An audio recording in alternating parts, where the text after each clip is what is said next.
शिक्षा के जिज्ञासुओं, आप सबको मेरा नमस्कार है। आइए, आपका स्वागत है डॉक्टर पवन शुक्ला एजुकेशनलिस्ट नामक यूट्यूब चैनल पर। आप जानते ही हैं कि हम लोग जो है शिक्षा शास्त्र विषय की चर्चा कर रहे हैं और यह क्रम इस समय गुरुदेव रविन्द्रनाथ टैगोर तक पहुंचा है। आप पर जो गीतांजलि नामक शायद जो अपनी उनकी काव्य रचना थी, उस पर उनको नोबेल पुरस्कार भी मिल चुका है, यह भी आपको ज्ञात ही होगा। तो नोबेल पुरस्कार तो मिलना एक निश्चित रूप से बड़ी उपलब्धि है, परंतु गुरुदेव उससे भी बड़ी हस्ती थे। वे महान व्यक्ति थे। वे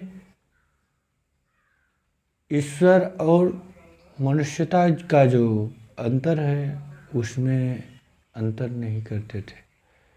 वे आत्मसात कर चुके थे पूर्ण मनुष्यत्व को, और इसीलिए उनकी हर संकल्पना में वह छवि दिखाई देती है। तो जो आज के वीडियो का हमारा अंक है, इसका जो प्रकरण है वह है गुरुदेव रविन्द्रनाथ टैगोर और शिक्षक संकल्पना। यानी गुरुदेव की जो शिक्षक की संकल्पना क्या थी, शिक्षक के बारे में उनके मत क्या थे, विचार क्या थे, उसको हम देखना चाहते हैं। तो मैं आपको थोड़ा सा बता के आगे उनकी बातों पर चलूँगा कि गुरु ब्रह्मा गुरु विष्णु गुरुर्देव महेश्वरा गुरु साक्षात परब्रह्म तस्मै श्री गुरुवे नमः।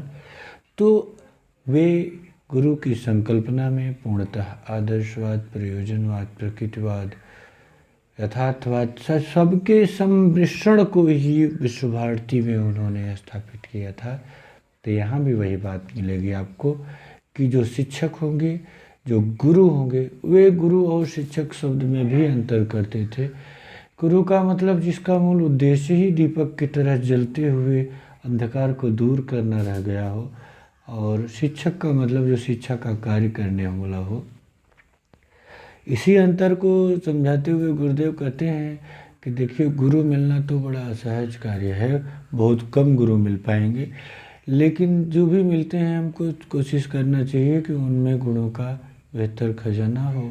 क्योंकि जो वो समाज है, जो युवा पीढ़ी, जो बालक हैं, जो जिनको वो पढ़ाने जा रहे हैं, वे जिनका आदर्श बनेंगे, जिनका वे आदर्श बनेंगे और जिनका लोग अनुसरण करेंगे, तो ऐसे व्यक्ति में कुछ विशेषताएं होनी चाहिए।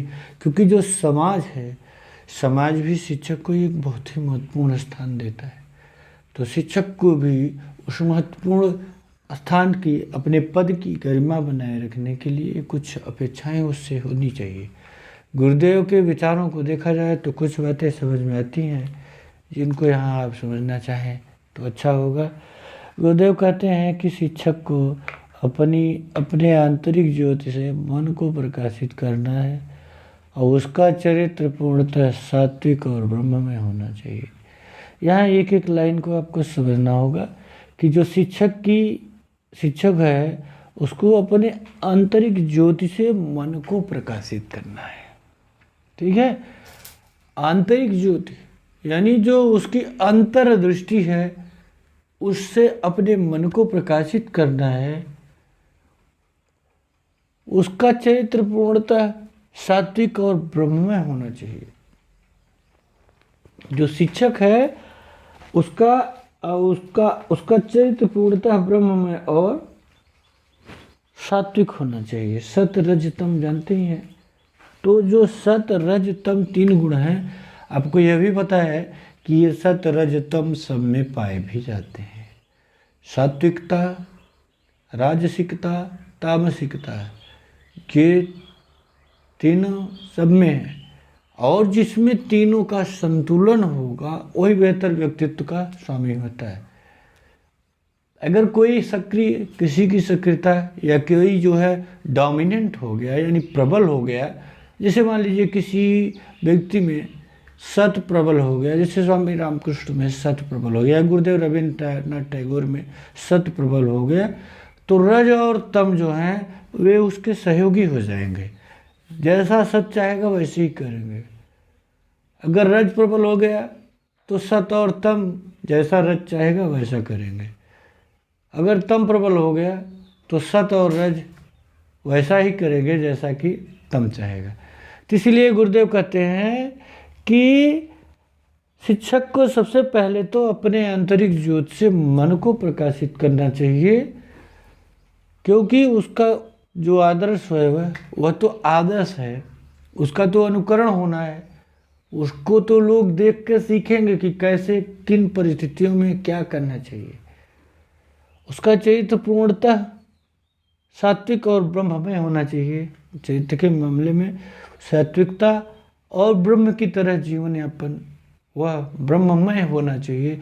सर्वे भवन्तु सुखिनः सर्वे सन्तु निरामया सर्वे भद्राणि पश्यन्ति माँ पश्यन्तु माँ कश्चित् दुःखभाग् भवेत्। यह भाव उसमें होना चाहिए और बिना किसी भेदभाव के वह सबको ब्रह्म का स्वरूप समझने लगेगा, तभी वह ब्रह्म के रूप में अपने आप को पाएगा। तो उसका ब्रह्म में होना चाहिए। आत्मत्याग और आत्मसंयम दो बातें बहुत ही महत्वपूर्ण हैं एक शिक्षक के लिए, कि आत्मत्याग और आत्मसंयम गुरु के लिए तो बहुत ही महत्वपूर्ण है। जो गुरु शब्द है वह आत्मत्याग और आत्मसंयम के द्वारा ही परिभाषित होता है। जो ये शब्द है आत्मसंयम, वह भी आत्मसंयम और आत्मत्याग के जो कारण हैं। आत्मत्याग और आत्मसंयम से हमको बहुत सी चीज़ें मिलती हैं, जैसे आत्मसंयम और आत्मत्याग के द्वारा पक्षपात और अविचार, अधैर्य, अकारण रोष, अभिमान, अप्रसन्नता, चपलता, लघुचित्तता, छोटे मन वाला है तो मिजाजी छोटे से मन वाला आदि का त्याग करते रहना चाहिए। ये शिक्षक को गुरुदेव समझदार बता रहे हैं कि आत्मत्याग और आत्मसंयम को इतना विकसित कर लीजिए आप लोग कि जिससे आपके मन में ये पक्षपात जो है, ये अविचार यानी जो अविचार जो विचार नहीं करने चाहिए, और अधैर्य धैर्यवान आपको रहना है, तो इसलिए अधैर्य नहीं आना चाहिए। तो कैसे आएगा स्वयं आते। अकारण रोष रोष करना चाहिए, लेकिन बिना कारण के रोष नहीं करना चाहिए गुरु के लिए, शिक्षक के लिए। अप्रसन्नता, चपलता, अप्रसन्नता जानने में, चाहे सुख मिले चाहे दुख मिले एक समान रहने का प्रयास करना चाहिए। लघुचित्तता, चंचलता तो बिल्कुल नहीं होनी चाहिए। लघुचित्तता छोटे मन का भी नहीं होना चाहिए। तो ये सब कैसे होगा? आत्मत्याग और आत्मसंयम के द्वारा। तो गुरुदेव जो कह रहे हैं, आपको बातें समझ में आ रही होंगी शिक्षक के लिए ना, कि पहली बात तो मन को प्रकाशित करे, और दूसरी बात आत्मसंयम और आत्मत्याग के द्वारा इन सबको त्याग करना चाहिए, अधैर्य रोष का।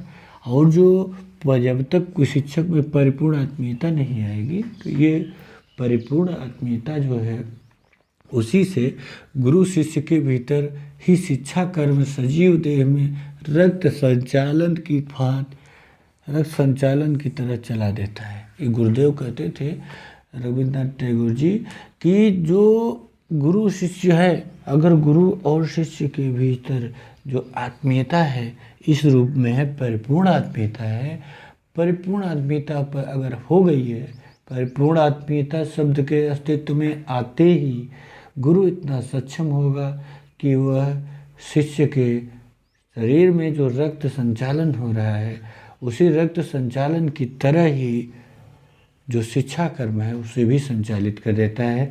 यहाँ एक उदाहरण आपके सामने प्रस्तुत करना उचित लगता है कि जब स्वामी रामकृष्ण परमहंस के पास नरेंद्र जाते हैं और नरेंद्र को बहुत से प्रश्न और उनकी जो जिज्ञासा थी वो शांति नहीं मिल रही थी, तो वे रामकृष्ण परमहंस के पास गए और उनसे कहा कि ईश्वर हैं। बहुत बार गए थे तो वो हर बार कहते थे कि अब जो भी पूछते थे वो बताते थे। एक दिन गए तो कहे कि ईश्वर हैं, कहना हाँ है।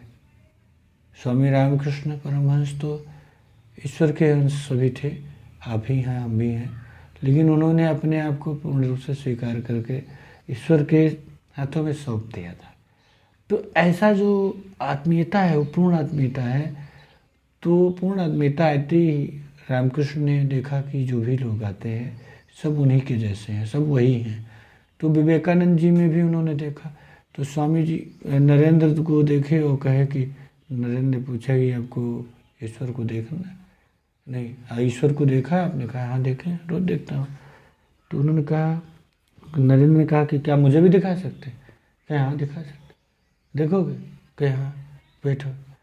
तुरंत उन्होंने इस तरह से परिपूर्ण आत्मीयता की कि अंगूठे से अंगूठा दबाया और माथे पर हाथ रखा, क्योंकि वे योग साधना में एक चरम पर पहुँचे व्यक्ति थे।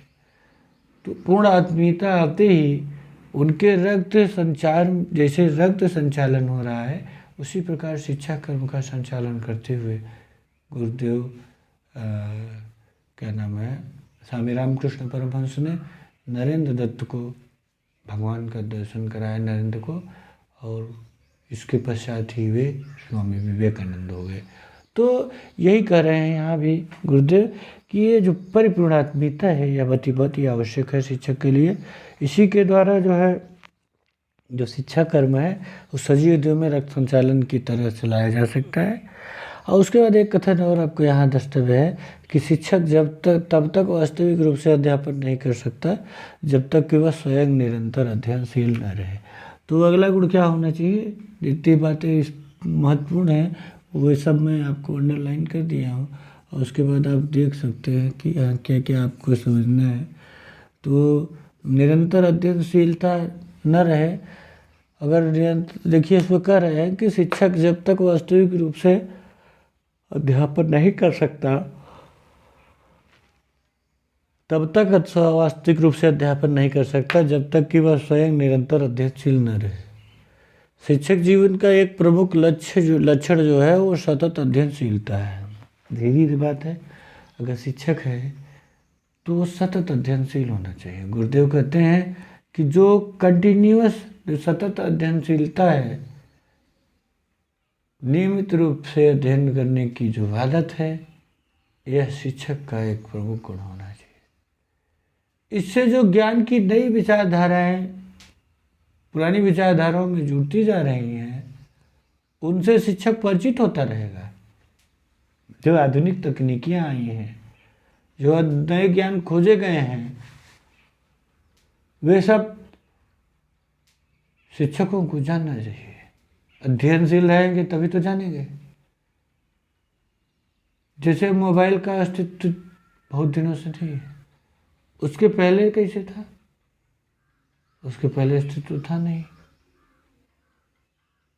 तो लेकिन जब मोबाइल अस्तित्व में आया तो जो भी शिक्षक हैं वे अब जो कि अध्ययनशील रहे वे आज इसमें भी पारंगत हो गए हैं, लेकिन जो अध्ययनशील नहीं थे वो इसमें पिछड़ रहे हैं। इसीलिए गुरुदेव कहते हैं कि वास्तविक शिक्षक तभी होगा कि जब आप नियमित रूप से अध्ययनशील रहेंगे। क्योंकि गुरुदेव कहते हैं देखिए शिक्षक जो है करता क्या है, असली शिक्षक तो प्रकृति है। आगे देख लेते हैं क्या है। शिक्षक की वास्तविक अध्ययन सामग्री क्या है? बालक है। गुरुदेव शिक्षकों को सलाह देते हैं कि वे प्रकृति रूपी शिक्षक से, जो प्रकृति रूपी शिक्षिका है, ये प्रकृति रूपी शिक्षिका है, उसी से यह ज्ञान ग्रहण करें कि वह छात्रों को शिक्षा किस प्रकार करती है। शिक्षक को बालक की सहज प्रवृत्ति, भावना, आकांक्षा, भय, जुगुप्सा आदि को सहानुभूतिपूर्वक संभालने का प्रयत्न करना चाहिए। कि जो एक शिक्षक है उसकी जो वास्तविक अध्ययन सामग्री है वह कौन सा है? वह बालक है। बालक है तो बालक क्या करेगा? तो बालक है, इसीलिए बालक के संदर्भ में गुरुदेव सलाह देते हैं कि गुरुदेव शिक्षकों को सलाह देते हैं कि वे प्रकृति रूपी शिक्षिका है, उससे यह ज्ञान ग्रहण करें कि वह छात्रों की शिक्षा किस प्रकार करती है, वह छात्रों को कैसे सिखाती है, और जब वह प्रकृति से सीखेंगे कि हाँ कैसे सिखाया जाता है, तब शिक्षक को बालक की सहज प्रवृत्ति, भावना, आकांक्षा, भय, जुगुप्सा आदि को समझने का प्रयत्न करना चाहिए। क्या है? आदि को समझने का प्रयत्न करना चाहिए। यहाँ समझने का, अगर वो ये बात समझ गए कि कैसे सिखा रही है टीचर, कौन टीचर, जो नेचुरल टीचर है, जो हमारा नेचर है, वो सबसे बड़ी शिक्षिका है। तो जो प्रकृति रूपिणी शिक्षिका है वह किस तरह से हमको सिखा रही है, आपको सिखा रही है, उसको आप देखेंगे, समझेंगे, तभी जा कर के बालक की जो सहज प्रवृत्तियां हैं, बालक जानते हैं ना, सहज प्रवृत्ति स्थिर नहीं रहता है, चंचल होता है, किसी चीज़ में मन नहीं लगता, हमेशा मनमानी करता है, तो उसकी सहज प्रवृत्ति को आप दबाएंगे नहीं, बल्कि उस सहज प्रवृत्ति को आप समझेंगे कि किस तरह से ये आम का पेड़ उस बच्चे को सिखाया, उसी तरह आपको सिखाना है।